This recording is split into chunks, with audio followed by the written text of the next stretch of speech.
perkenalan pada tiap anggota di kelompok satu.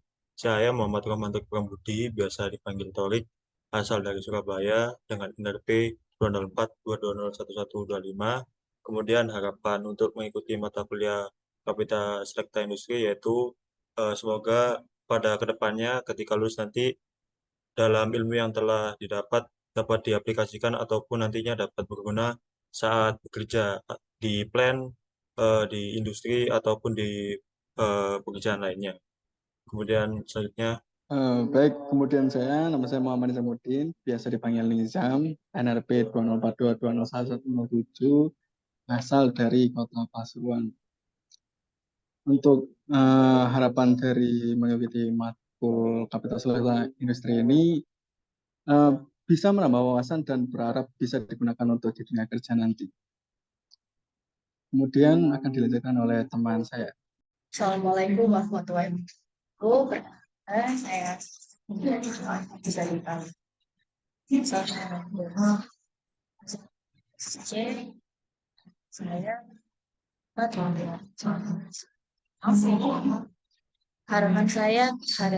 kuliah sama semuanya. Semoga ilmu yang saya dapatkan di mata kuliah itu dapat berguna nantinya pasca perkuliahan saya. Terima kasih. Selanjutnya, perkenalkan nama saya Safin Natania Putri, bisa dipanggil Safin, asalnya dari Kediri dengan NRP 20422011131.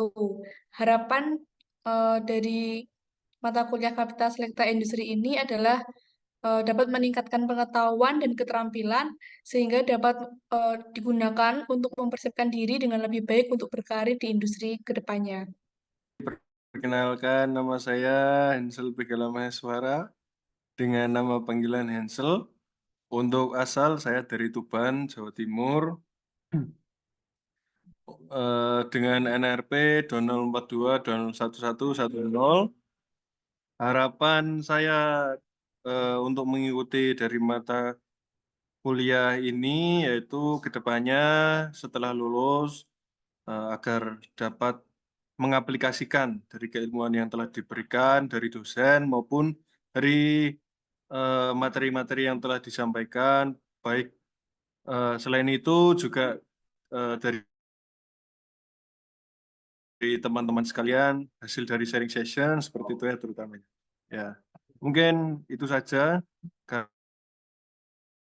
karena memang yang lainnya juga sudah disampaikan oleh teman-teman. Itu saja, terima kasih. Assalamualaikum warahmatullahi wabarakatuh. Kami dari kelompok 1, mata kuliah Kapita Selekta Industri. apa kowe? Bismillah. Assalamualaikum warahmatullahi wabarakatuh. Kami dari kelompok 1, Kapita Selekta Industri, akan menjelaskan mengenai sistem metering A, B, C ke HMI atau SCADA dan link ke DGS. Baik, yaitu pada slide pertama yang akan dijelaskan yaitu mengenai SCADA atau Supervisory Control and Data Acquisition. Untuk definisi atau pengertiannya yaitu Supervisory Control and Data Acquisition merupakan sebuah sistem yang mengumpulkan informasi atau data-data dari lapangan yang kemudian dikirimkan ke sebuah komputer pusat yang akan mengatur, mengolah, mengontrol data-data tersebut. Sistem SCADA digunakan dalam berbagai industri dan sistem proses, khususnya dalam bidang ketenaga listrikan. Sistem SCADA diperlukan untuk menangani suatu sistem plant yang dilakukan sebuah pengendalian, pengawasan, penandaan, perekaman, dan juga pengambilan data dengan tingkat kompleksitas yang tinggi dan bisa menangani hingga ratusan ribu I/O secara terpusat. Kemudian di slide selanjutnya yaitu terdapat arsitektur dari SCADA. Yang ditampilkan pada bagian kiri yaitu arsitekturnya. Terdapat beberapa komponen seperti DAS. DAS atau Data Acquisition System, yaitu bagian dari sistem SCADA yang bertanggung jawab untuk mengumpulkan data dari berbagai sensor yang telah terpasang pada field atau di plant. seperti suhu, tekanan, aliran, pressure, dan lain-lainnya. Kemudian dari DAS akan dikirimkan melalui HMI dan MTU. Untuk HMI yaitu sistem antarmuka yang memungkinkan manusia bisa melihat bagaimana kinerja set point nilai yang tertampil pada monitor. Kemudian MTU yaitu Master Terminal Unit, yaitu perangkat sebagai pusat pengendalian sistem kontrol terdistribusi untuk mengkoordinasikan RTU ke perangkat-perangkat lainnya. Dan kemudian RTU yaitu Remote Terminal Unit digunakan untuk mengumpulkan data dari sensor dan meneruskannya ke SCADA. SCADA diperlukan untuk melaksanakan pengusahaan tenaga listrik, terutama pengendalian operasi secara real time. Suatu sistem SCADA terdiri dari RTU, MTU, jaringan telekomunikasi data antara RTU dan Room Control Center atau RCC. RTU dipasang di setiap pusat pembangkit yang hendak dipantau. RTU bertugas untuk mengetahui setiap pengumpulan besar-besaran listrik, status peralatan, sinyal alarm, dan kemudian diteruskan ke RCC melalui jaringan telekomunikasi data. RTU juga dapat menerima dan melaksanakan perintah untuk mengubah status peralatan melalui sinyal-sinyal perintah yang dikirim ke RCC. Next. Selanjutnya adalah DCS, yaitu Distributed Control System. DCS sendiri ini mengacu pada sistem kontrol yang biasa digunakan pada sistem manufaktur, proses, atau sistem dinamis lainnya, di mana elemen controller tidak terpusat di lokasi tertentu, melainkan terdistribusi seluruhnya di mana setiap subsistem dikontrol oleh satu atau lebih controller. Nah, keseluruhan sistem kontrol di masing-masing subsistem dihubungkan dalam jaringan untuk komunikasi dan monitoring. Selanjutnya adalah arsitektur dari DCS. Yang di sebelah kiri itu adalah gambaran arsitekturnya. Yang pertama ada Field Instrument Device. Field Instrument Device ini adalah perangkat instrumentasi yang dikontrol oleh DCS, baik berupa transmitter, positioner, hingga interlock system. Nah, yang kedua ada control unit. Control unit ini adalah otak dari DGS, yaitu di mana seluruh operasi kalkulasi dan controlling itu dapat dilakukan. Yang ketiga adalah communication system. Communication system pada DGS ini mencakup media transmisi data antar perangkat DGS beserta protokol yang dipergunakan, agar masing-masing perangkat dapat melakukan komunikasi dengan maksimal. Selanjutnya ada operator workstation. Operator workstation ini adalah kumpulan dari HMI untuk melakukan kontrol terhadap proses yang sedang berjalan. Nah, yang terakhir ada EWS atau Engineering Workstation. Biasanya EWS ini berbentuk komputer semacam server untuk DCS dan juga dapat menjalankan fungsi maintenance.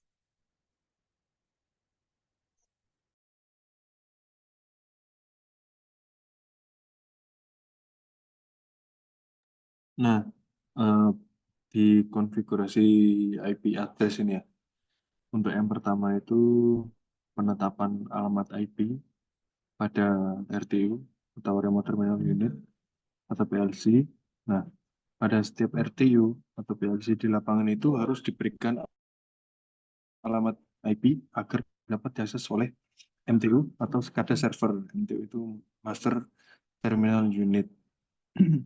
Nah, kemudian penetapan alamat IP pada MTU atau SCADA server itu juga harus diberikan alamat IP yang unik atau yang bagus gitu ya, agar dapat berkomunikasi dengan RTU atau PLC di lapangan seperti itu. Untuk yang ketiga yaitu di sini pemilihan protokol komunikasi. Nah, pada protokol komunikasi ini yang sesuai itu digunakan untuk menghubungkan RTU atau PLC dengan MTU atau SCADA.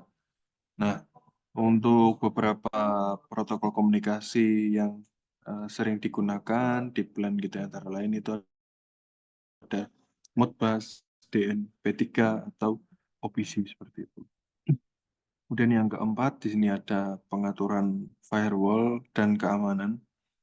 Nah, itu harus dipastikan ya bahwa firewall diatur dengan benar untuk mengizinkan komunikasi antara RTU atau PLC dengan MTU atau SCADA server. Nah, untuk yang terakhir di sini ada pengujian koneksi dan konfigurasi.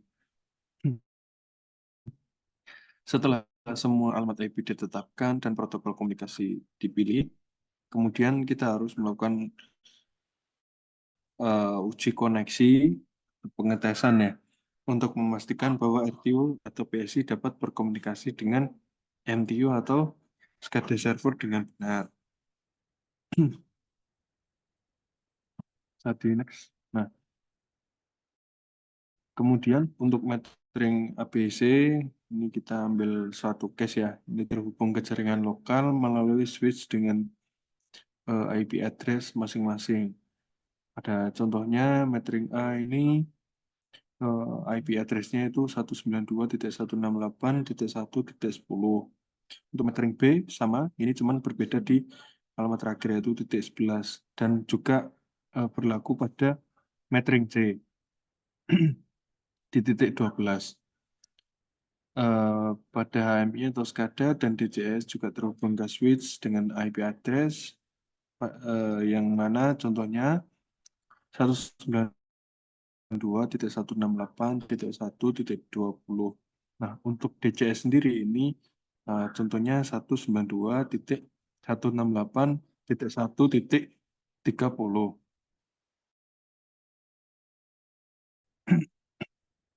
Jadi next.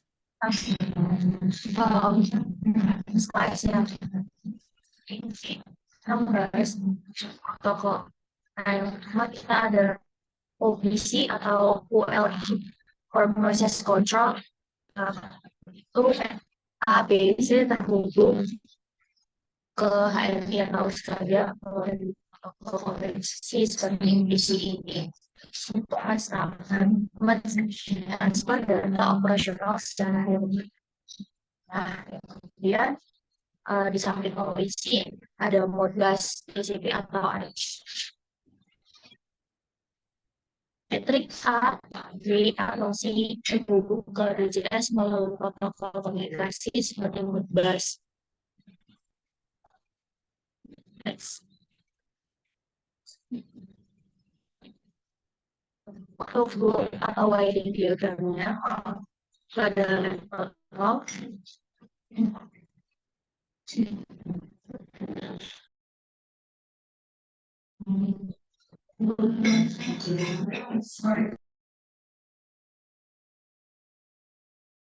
Nah, pada loop atau wiring diagram ini itu contohnya pada level 0 yaitu di sini menggunakan level transmitter, kemudian menggunakan pressure transmitter dan TT atau temperatur transmitter, dan terakhir ada flow transmitter. Kemudian untuk level 1 di sini ada level valve dan yang satunya ada flow valve. Pada operator workstation atau OWS itu antarmuka pengguna yang memungkinkan operator untuk memantau dan mengontrol proses secara manual atau otomatis.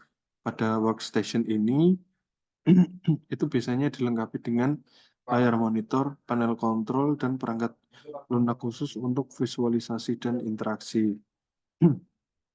Pada controller I/O rack, nah itu dia itu didefinisikan adalah sistem kontrol yang memiliki modul input-output atau I/O yang menghubungkan sensor dan aktuator. Seperti next.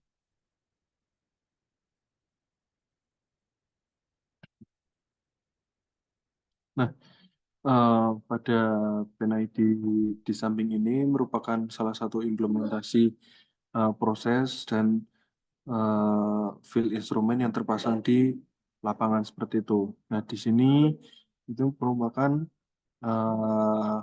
proses daripada reaktor vessel yang dimana dilengkapi dengan flow transmitter 231 dan flow valve 231 dan masih banyak field instrumen lainnya seperti level transmitter dan pressure transmitter dan juga temperatur transmitter seperti itu. Semuanya dapat berkomunikasi satu sama lain jika alamat IP itu terhubung menjadi satu di MTU atau di SCADA di pusatnya seperti itu. Bisa dilanjut? Oke, baik, kesimpulan dari presentasi kali ini adalah SCADA merupakan sistem praktis yang dapat digunakan suatu industri yang dapat menggunakan suatu proses pengontrolan dan dapat mengoperasikan sistem. Kemudian pada sistem metering A, B, C menggunakan protokol OPC, OLE for process control dan Modbus TCP. Kemudian dapat dihubungkan PLC dapat digunakan sebagai RTU.